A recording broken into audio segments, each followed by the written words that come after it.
नमस्कार दोस्तों, स्वागत है आप सभी का मेरे YouTube चैनल में। आज मैं आप सभी को एक कहानी सुनाने जा रही हूँ जो कि बहुत ही ज्ञानवर्धक है। एक समय की बात है, एक सेठ जी थे। सेठ जी के घर के सामने एक व्यक्ति आया और जोर जोर से भजन गा रहा था। जोर जोर से भजन गा रहा था और बदले में रोटी मांग रहा था। भजन गा रहा था और रोटी मांग रहा था। सेठानी जी घर में सबको खिलाने के बाद बस अपने लिए उन्होंने थाली परोसी ही थी, हाथ में रोटी लिए थी और उसका जैसे ही भजन सुना वो वहीं खड़ी होकर के उसका भजन सुनने लगी। अब भजन सुनती जा रही हैं और बाहर भिखारी जोर जोर से भजन गा रहा है, रोटी मांग रहा है। सेठ जी वहीं पर बैठे हैं और उन्होंने जब देखा कि एक भिखारी बाहर रोटी मांग रहा है और सेठानी जी ने हाथ में रोटी पकड़ा है, फिर भी उसको देने नहीं जा रही है, उन्होंने समझा आखिर बात क्या है। सेठ जी गए सेठानी जी के पास और कहा कि इतनी देर से भिखारी बाहर खड़ा है और रोटी मांग रहा है, तुमने हाथ में रोटी पकड़ी है, तुम उसको दे क्यों नहीं रही हो। सेठानी जी ने क्या गजब की कितनी सुंदर बात कही। कहा, हे नाथ, मैं तो रोटी हाथ में देने के लिए ही ली हूं, लेकिन भिखारी इतना सुंदर भजन गा रहा है, वो भजन मुझे बहुत ही प्यारा लग रहा है, मुझे बहुत आनंदित कर रहा है, बहुत अच्छा लग रहा है मुझे, इसलिए मैं रोटी देने नहीं जा रही हूँ कि जब मैं उसे रोटी दे दूंगी तो वो चला जाएगा। क्या सुंदर भाव सेठानी जी का। सेठ जी खड़े के खड़े रह गए। सेठानी जी ने जब पूरा भजन सुन लिया तब भिखारी को रोटी देने गई और उस भजन को गुनगुनाती रही। श्री कृष्ण गोविंद हरे मुरारी, हे नाथ नारायण वासुदेवा। श्री कृष्ण गोविंद हरे मुरारी, हे नाथ नारायण वासुदेवा। हे नाथ नारायण वासुदेवा, हे नाथ नारायण वासुदेवा। श्री कृष्ण गोविंद हरे मुरारी, हे नाथ नारायण वासुदेवा। अब सेठानी जी को इतना अच्छा लगा, इतना प्यारा लगा कि वो सोते जागते उठते बैठते चलते फिरते काम करते भोजन बनाते समय भी वो भजन गाती रहती और काम करती रहती।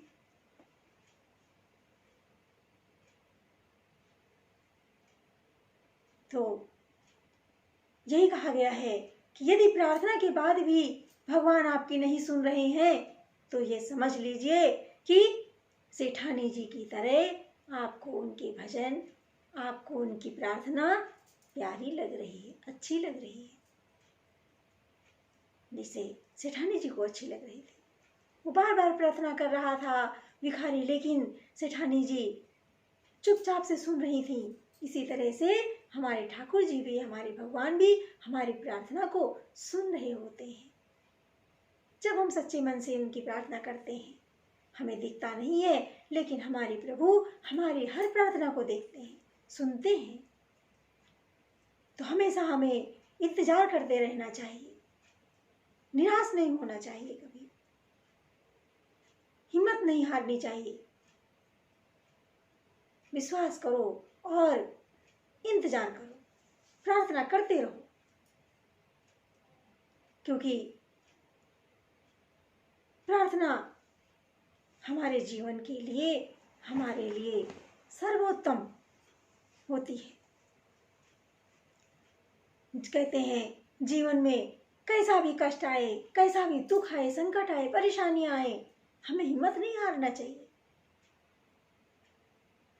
और कभी भी घबराना नहीं चाहिए। हम क्या करते हैं, थोड़ी सी परेशानी आती है तो भजन और भोजन छोड़ देते हैं।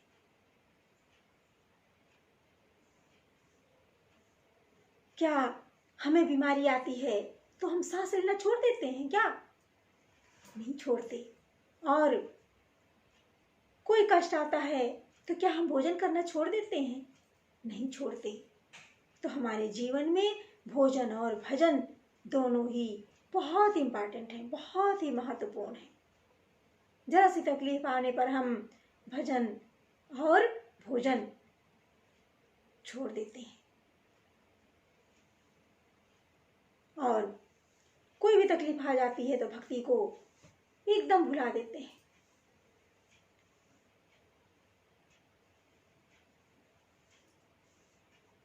कभी भी संकट आने पर हमें अपनी भक्ति को नहीं छोड़ना चाहिए।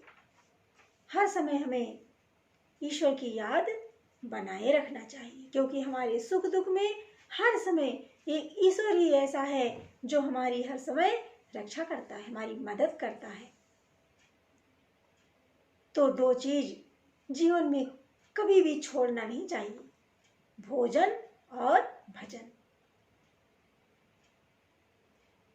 यदि भोजन छोड़ देंगे तो बीमार हो जाएंगे और यदि भजन छोड़ देंगे तो कहीं के नहीं रहेंगे। संसार में हमें कहीं भी ठिकाना नहीं है, ना इस लोक में ना परलोक में। इसलिए भोजन और भजन हमें जीवन में कभी छोड़ना नहीं चाहिए। कहा गया है कि मुश्किल से इंसानी चोला मिला, मुश्किल से इंसानी चोला मिला, हरगिज ना करना तबाह चाहिए। हर लम्हा बीते तेरी याद में, दुनिया की वाह वाह नहीं चाहिए। मुश्किल से इंसानी चोला मिला, ये हरगिज न करना तबाह चाहिए। हर लम्हा बीते तेरी याद में, दुनिया की ना वाह वाह चाहिए। हमें दुनिया की वाह वाह नहीं चाहिए।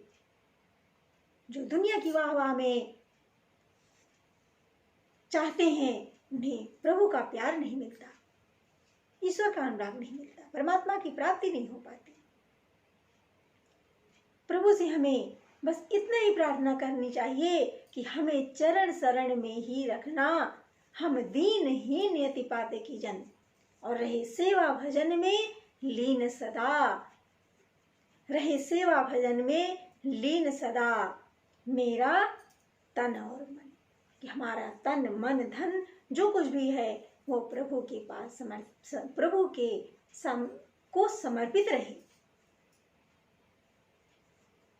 क्योंकि हमारा न तन है, न मन है और न धन है। सब कुछ तो परमात्मा का है, ईश्वर का ही है, उन्हीं की बनाया हुआ है। इसलिए हमें सब कुछ अपने परमात्मा पर छोड़ देना चाहिए, समर्पित कर देना चाहिए। और जब हम समर्पित भाव हमारा हो जाता है, हम समर्पण हो जाते हैं, तो प्रभु हमारी रक्षा करने का भार स्वयं ले लेते हैं और हमारी हर तरह से रक्षा करते हैं। तो मेरे दोस्तों, आप सभी को मेरी ये कहानी कैसी लगी कमेंट बॉक्स में लिखकर जरूर बताएं। यहीं पर मैं अपनी वाणी को विराम देना चाहती हूँ। सभी को जय